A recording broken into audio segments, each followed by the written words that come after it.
Mesdames et messieurs, bienvenue. C'est encore le Dr Jouillard, votre humble serviteur. Alors, nous allons parler d'un autre problème de procréation qui fait perdre le sommeil aux femmes. Il s'agit des fibromes ou encore des myomes.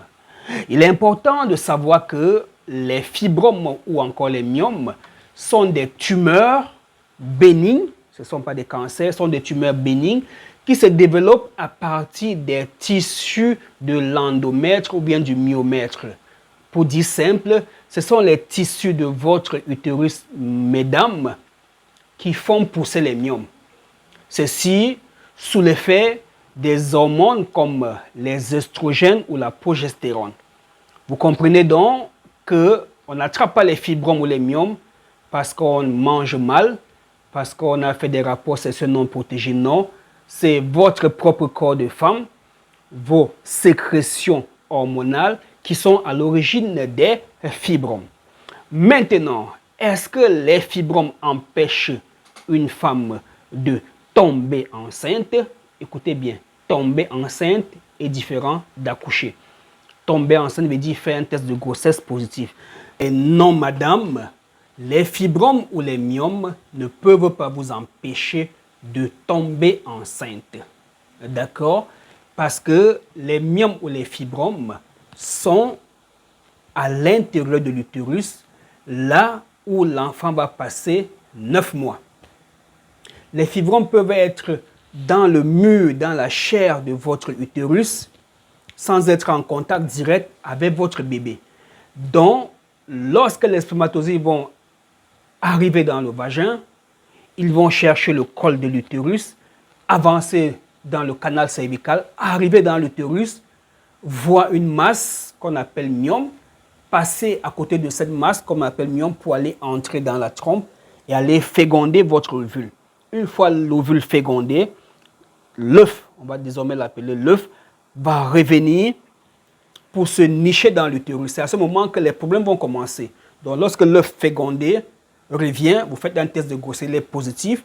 Lorsque l'œuf fécondé revient dans l'utérus, il cherche à se nicher. On appelle ça la nidation.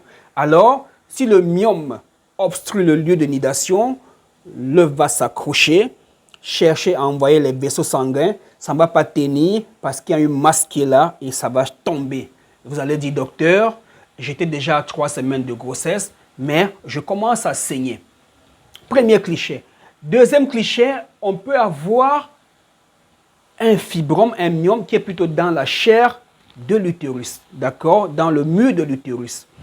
Alors, qu'est-ce qui va se passer? Le spermatozoïde va passer, aller féconder l'ovule, l'œuf fécondé va rentrer, va se nicher correctement, il y aura ce qu'on appelle nidation. Mais le problème, c'est que si ce myome, ce fibrome qui est dans la chair de l'utérus est volumineux, il va rendre l'utérus cabossé, il va tordre l'utérus. Alors, il y aura des difficultés pour l'œuf fécondé, pour l'embryon de se nicher. Alors, ça va lâcher. Maintenant, pourquoi est-ce qu'on peut avoir le fibrome, le myome, et on ne tombe jamais enceinte? Dans ce cas, il s'agit du fibrome qui est dans l'utérus, dans la muqueuse utérine sous-muqueux, qui est tellement développé, qui est tellement gros, qu'il ferme l'entrée de la trompe. À ce moment, lorsque les spermatozoïdes arrivent, ils cherchent l'entrée de la trompe, c'est bloqué par le myome, alors ils vont faire demi-tour, il n'y aura jamais une grossesse. D'accord? Si vous avez des myomes, vous êtes très jeune, vous ovulez bien, et vous n'êtes jamais tombé enceinte, alors si vos trompes ne sont pas bouchées, il est fort probable que les myomes empêchent l'entrée, le tunnel qui conduit à l'ovule. À ce moment, qu'est-ce qu'il faut faire? Il faut procéder à une opération quand les fibromes sont hyper volumineux. Mais si les fibromes sont de taille appréciable, alors on peut mettre sur pied un traitement naturel. Et vous verrez que certaines femmes qui se sont fait opérer des fibromes ou des myomes reviennent encore nous voir en disant, docteur, je ne veux plus me faire opérer parce que je m'étais déjà opéré, voilà, le fibrome est revenu. Non, madame. Si vous avez des prédispositions génétiques à faire pousser les fibromes, les myomes, si vous avez des antécédents héréditaires, alors, si vous ne tombez pas enceinte régulièrement, les fibromes auront toute la chance de se développer. Voilà pourquoi, lorsque vous avez des gros fibromes, des volumineux fibromes, et que vous avez un âge avancé, nous vous demandons de gagner en temps, allez vous faire opérer et revenez-nous.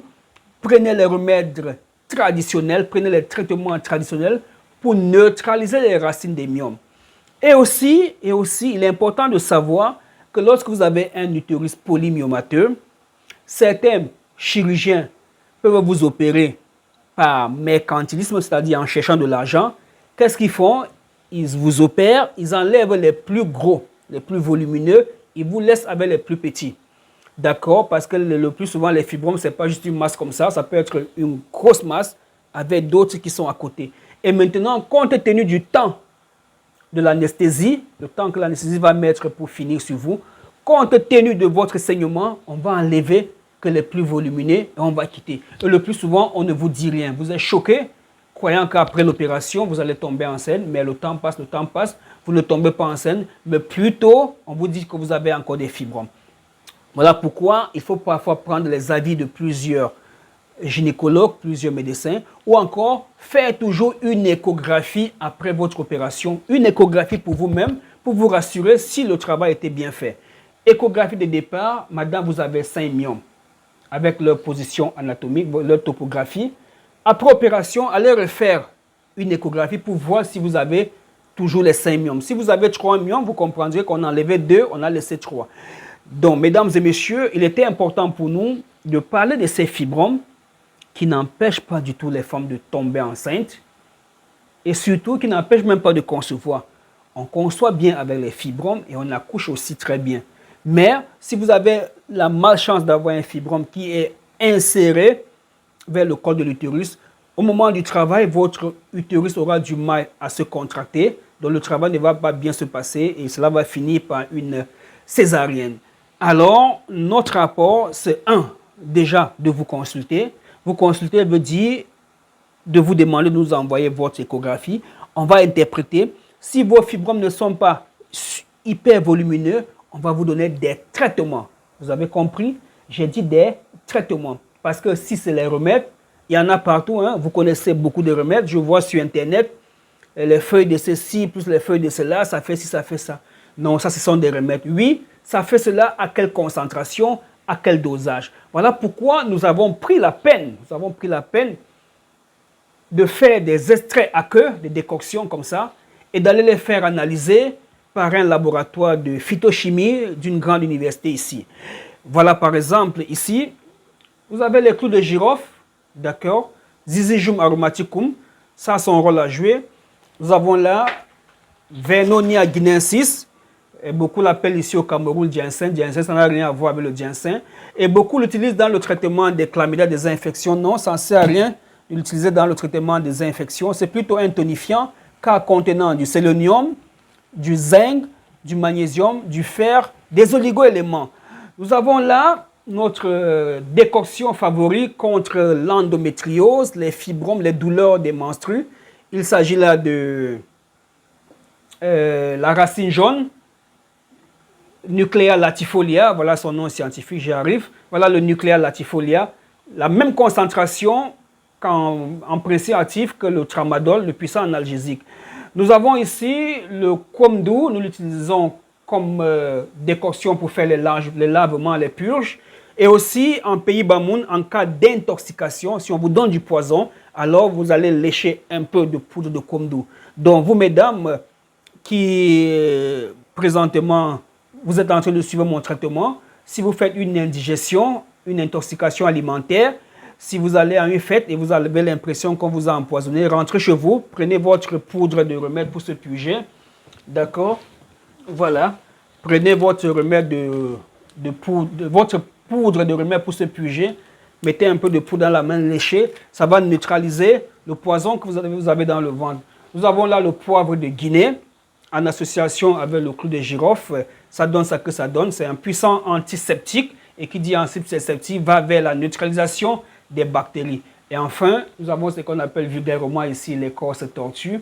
Très très puissant antibiotique en association avec le FATT pour combattre l'infection à chlamydia qui est à l'origine des salpingites.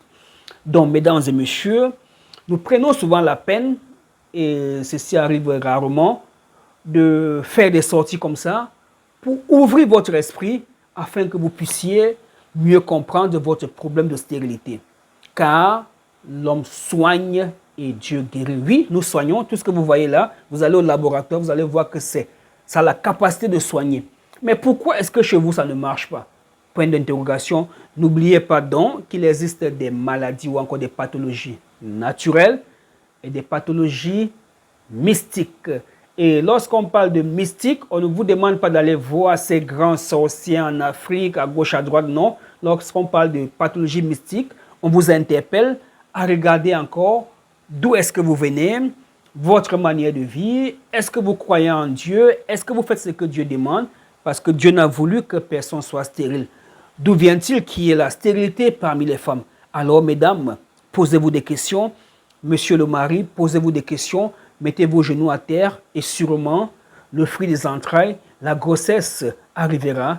Car Dieu n'a jamais maudit l'homme en lui disant « tu seras stérile » ou bien « tu n'enfanteras point ». Mais au contraire, il a maudit l'homme plutôt en lui disant qu'il aura du mal à gagner son pain. Mesdames et messieurs, contactez-nous via le numéro WhatsApp. Nous allons vous dire des choses. Nous allons vous expliquer amplement les choses. Surtout, n'hésitez pas de nous envoyer votre échographie pelvienne pour qu'on se rassure si vous n'êtes pas déjà en train de faire une nécrobiose aseptique, si vous n'êtes pas déjà à l'étape d'adénomyose, si vous n'avez pas une endométriose couplée à un fibrome ou à un myome. Mesdames et messieurs, je suis le docteur Joya, votre humble serviteur. À bientôt.